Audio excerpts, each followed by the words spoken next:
Well, it's finally happened, or maybe it hasn't quite happened. It being the departure of Elon Musk from the Donald Trump White House. There was a judicial election, of all things, in the state of Wisconsin, which Musk got very, very involved with, spent a lot of money on, but the candidate that he was backing on behalf of Donald Trump lost. So is that the end of Elon Musk as a political force? Might he soon be on his way out of the White House? Welcome to Americast. Americast from BBC News. Hello, it's Justin in the worldwide headquarters of Americast in London, England. And it is Mariana, a.k.a. Misinformation, sitting next to Justin in the worldwide headquarters. And it's just us. No interruption. The worldwide headquarters from the United States. They're such a nuisance, those people, with their knowledge and their facts. Joking. Now, look, we're going to be talking a bit later on about the big announcement this week, of course, on tariffs. And I'm going to be talking to E.J. Antoni, who is an economist for the Heritage Foundation. And we've chosen the Heritage Foundation and EJ because they're a conservative think tank. They're very closely aligned with Donald Trump and with his policies. So what we want to explore with them is what's the end game? What's he trying to do? Which I think is something that in all the kind Did he know that board would get so Yeah, mean? did he know that the board with would all be the tariffs mean? on it? Does he really want That's to? the important question. Does he really think the Falkland Islands is the threat that he seems to think it is because of the tariff that the Falklands are having to cope with and various other smaller parts of the world? All those kind of things that I think, to an extent, obviously, there is an overall picture that you sort of get, and we have talked a bit about the rebalancing of trade, but it just feels as if there are so many questions about the way that he's going about it. So, as previously mentioned, we are talking about Elon Musk today, which means once again we've got to use this. Elon! That's right, it's the Elon klaxon, the Elon Musk klaxon, because we're talking about him again, and we're actually talking about him in quite a lot of depth today. And we're talking about him not just because of some rumours and briefing that the White House have denied, but I think that sparks an interesting discussion about what's going to happen next with Elon Musk and Donald Trump, but specifically about what's been happening in Wisconsin and this whim for the Democrats in a state election, which Elon Musk was very much positioned on the other side of in terms of his donations and some of the other stuff he was doing. What actually has happened now, Justin? Because we actually chatted about this in the Q&A a bit. Yeah. Because Elon Musk was like giving people these big checks, incentivizing them to get involved in the democratic process. He would say, his detractors would argue he was trying to bribe people. He would say no. That's right. So we had a question when we were doing our Q&A about him handing out money to people and whether that was legal. And the answer is and was that it is legal, it seems, in the sort of circumstances in which he does it. And it's certainly legal to spend a ton of money. And he was also spending a ton of money in Wisconsin. Why was he doing it? Because there's this weird thing in Wisconsin where they have elections for the Supreme Court, the Wisconsin Supreme Court, and they're highly politicized. The judges, highly politicized. They don't even pretend that they're anything other than politically committed people. And that's on both sides. So Brad Schimel was the Republican candidate who Musk was going for. And there's a woman called Susan Crawford on the Democratic side. And they were going, and it's a statewide election. Normally, I mean, seriously, people voted last year. People get involved. They're interested in cheese or whatever else they do in Wisconsin. I'm sure the Wisconsis would. There's a ton of stuff in Wisconsin to get on with, and the idea that this election was going to be important would not have been on anyone's radar 6 months ago, a year ago. But suddenly it became hugely important for one big reason, and that is that there is going to be redistricting in Wisconsin, potentially. So the boundaries of the congressional districts altered, and that could be a gain for the Democrats of maybe a couple of seats. And when you think how balanced the House of Representatives is in Washington, D.C., those couple of seats could really matter. And that is why Musk and the Republicans spent an absolute fortune on trying to get their candidate in, because those things can be blocked in the Supreme Court or approved in the Supreme Court. And that's equally why the Democrats spent a lot of money trying to get their woman in, and why it's so important to the Democrats that she won, because potentially it does open the door for things to happen. It's not just about winning a race. It's actually the things that could happen as a result of winning that race. And that's why so there was so much focus on it, an absolute ton of money, more money spent on this judicial race than any other in American history. More money and more interest in it, more nationalizing of it in terms of news coverage, and all of it ending in a Democratic victory, which I think is in itself interesting. We might talk about a bit later on. But for Musk, ending in a defeat. Very much so. And actually, we've got this clip of the moment that the Democrat-backed judge, Susan Crawford, like you mentioned, announced that she'd won. Just moments ago, I received a phone call from Judge Brad Schimel conceding the race.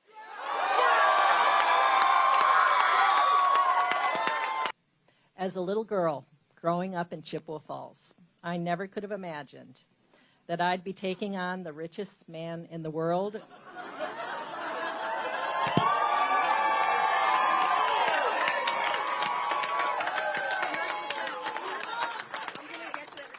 For justice in Wisconsin. And we won.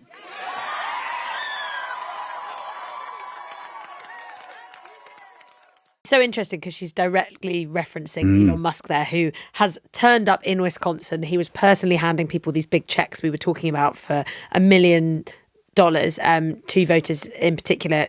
Part of one of these schemes, again, we were discussing where he kind of attempts to incentivize people to take part in the process, which is why people have questions about it. But I think there's this thing that's so interesting here, which is when he did this during the election and when he kind of turned up and was seen to be so closely allied with Donald Trump and the Republican Party, I guess, more generally, or certainly bits of the Republican Party, the Make America Great Again MAGA bit, it kind of was effective, I guess, because there was a captive audience who were looking for, like, kind of looking to get engaged and who felt like they needed to and wanted to. They felt that, like, real push to take part. And you saw that certainly from my point of view in terms of the social media conversation that was happening, not just on X, which Elon Musk owns, but everywhere. There were a lot of people who felt like they really seemed to feel like they really wanted a change, and that change for them was Donald Trump. And so it was almost like Elon Musk was working with a pretty captive crowd.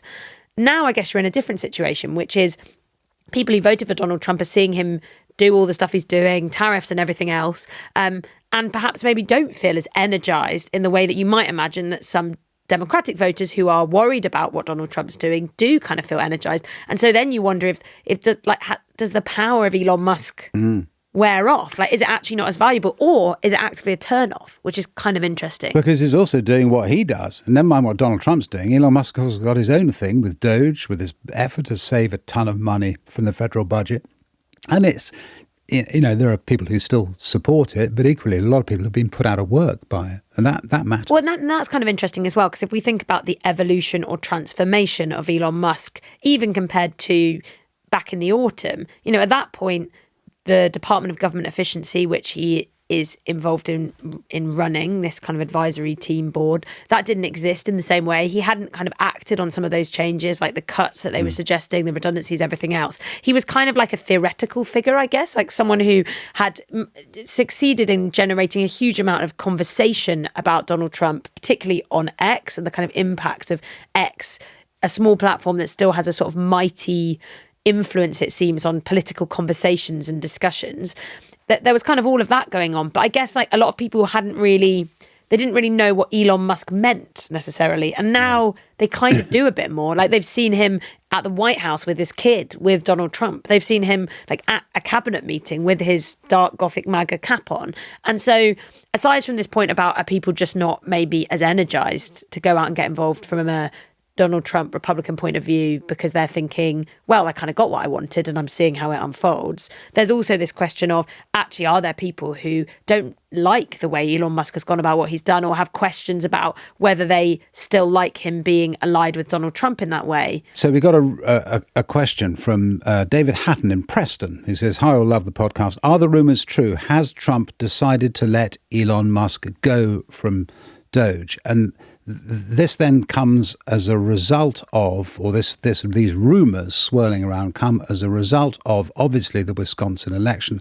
But there is this wider thing as well, which you've just been alluding to, which is some of the things that Elon Musk has been doing are obviously have caught people's attention and not necessarily in a good way. So what are you hearing about how dicey his position is?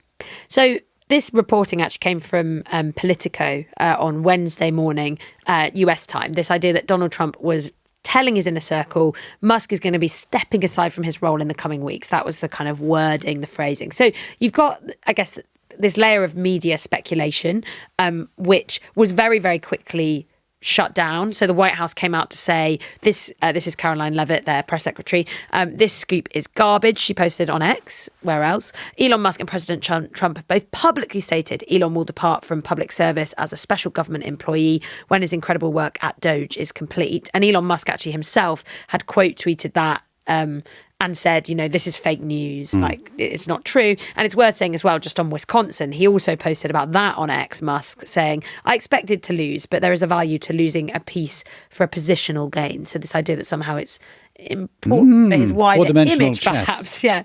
What's the positional gain? Who knows? But then I think what's interesting is... think what the positional gain is of losing a lot of money on a race in Wisconsin. But anyway, maybe, he is cleverer than me, so what the heck. Yeah, and so you've got this kind of wider media speculation, and it's something that we've all been talking about quite a lot. But then if you look at the undercover voters, drum roll, who are they? We should maybe have a klaxon for them. My fictional characters with social media profiles across the main sites.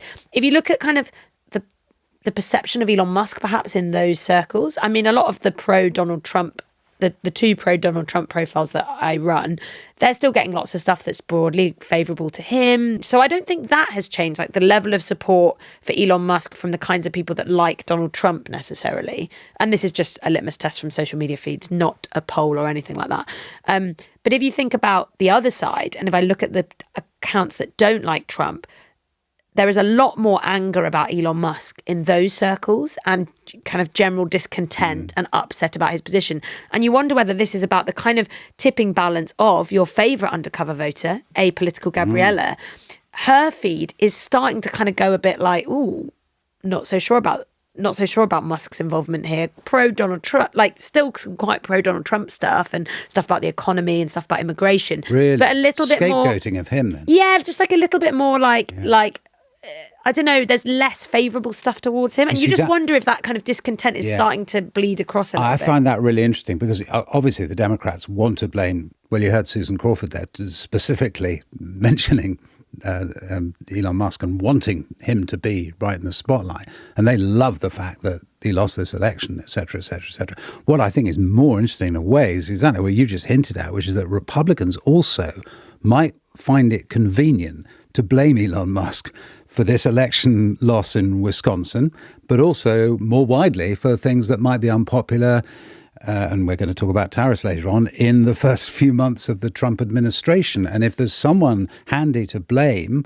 who is a bit of a kind of blameworthy figure, then and quite dispensable, really. Yeah, quite dispensable. You can see politically how it's not just the Democrats who go for Musk, but actually quite a lot of Republicans as well, including Republicans inside the White House. And it's worth us saying, and we chatted about this when we were kind of making some predictions around what might happen and whether there might be a falling out between Elon Musk and Donald Trump. See, what's quite interesting is at the moment, it doesn't feel necessarily like there's been a falling out. It's much more what you've described, which is it what is the strategic or tactical decision which is most beneficial to Donald Trump and the White House and the presidency? And at the beginning, they never have specified exactly when, like for how long Elon Musk was going to be involved with DOGE, this department, this, Department of Government. Wasn't it something sort of vague, like when the work is done? When it's done, exactly, which is like, how long is a piece of string? What does that actually mean? Does that mean that he's made the changes and the cuts, but then he goes before the kind of ramifications of those changes and we should say about DOGE, that the DOGE process, if I can use that phrase, is not something that ends with a report that says X, Y, or Z happens. It's iterative and daily, and people are losing their jobs daily. Stuff's being torn up, chucked daily. So you might feel that after any amount of money, and whether it's a real amount or a made-up amount or a slightly made-up amount, after it's saved, you could say, my work here is done, if you're Elon Musk. Yeah, and if you're Donald Trump, you could, in theory, wait until the perfect moment where it's gone on long enough that maybe, you maybe start to feel some of the ramifications. And if they're good, then you say, okay, great, thanks for your work, goodbye. And if they're not good, then you say, declare okay, victory. Goodbye. Move on. You need to go now. And actually, Donald Trump did say to reporters this week about Elon Musk, he's got a big company to run. At some point, he's going to go back. So there is this kind of drip feeding of, it's never been denied that he would go back, but the coming weeks thing seems to be the thing that's been disputed. Or hang on a second, that's not imminently about to happen. Also interesting is this point about how, because Musk is a special government employee in his role, like he's not like an elected politician in the same way as the others, which is what a lot of people take issue with, and some people love. It means that his service is limited to 130 days a year. Oh. So there is a kind of limit. I guess that could be spread out, couldn't it, in theory? I'm not quite sure how you work that out. I'm sure the Trump administration would find a way of getting around that rule. They got or around just a few like his others. timesheet. I've spent this amount of time tweeting on X, and I spent this amount of time running DOGE. Yes. I think they probably could get around that. But on the other hand, I mean, again, it could be an excuse, a very handy excuse, saying, no, we can't get around that. He's got to go. There we are. That's the end of the matter. So, yeah. But are they going to have a great falling out publicly? I don't think either of us think they are. No, and I think probably at the moment, at least, that remains unhelpful for both of them, because for Donald Trump, he's still very much, and you hear it in so many of the interviews or sound bites or presses or whatever else he's doing, he gives, he's really still embracing the kind of alternative media, as you might call it, and social media kind of realm. And Elon Musk is seen as the kind of symbol of that. And I don't think anytime soon he's planning to forsake being a part of that world. It's just to what extent he wants Elon Musk to be kind of directly involved in politics. And just the same from an Elon Musk point of view. I mean, we're also thinking about the implications of all of this for him. There have been a lot of reports about the financial implications for Tesla of some of this stuff, not just political decisions, but Elon Musk himself and what that's, I don't know, the share price dropping and what he's going to do about that. It might end up being beneficial for him in some way to say, okay, I'm a bit separate from you now. He might decide to latch onto a different topic and be more interested in that than he is. I mean, he's very into politics right now, but if you look at and if you listen to the Elon Musk profile that we did as part of our mini-series on Americast, he's frequently sort of chosen something to almost obsess over, and then he kind of moves on when he feels that is done or completed or he wants to do something else. So that feasibly could happen. He's very into space and Mars. Maybe he kind of hops on that, gets away from DOGE, does a bit more of that kind of thing. Who knows? Okay, our firm answer to the question, is Elon Musk moving on, is maybe. That's all we've got time for. All the other episodes, of course, are on BBC Sounds. Goodbye.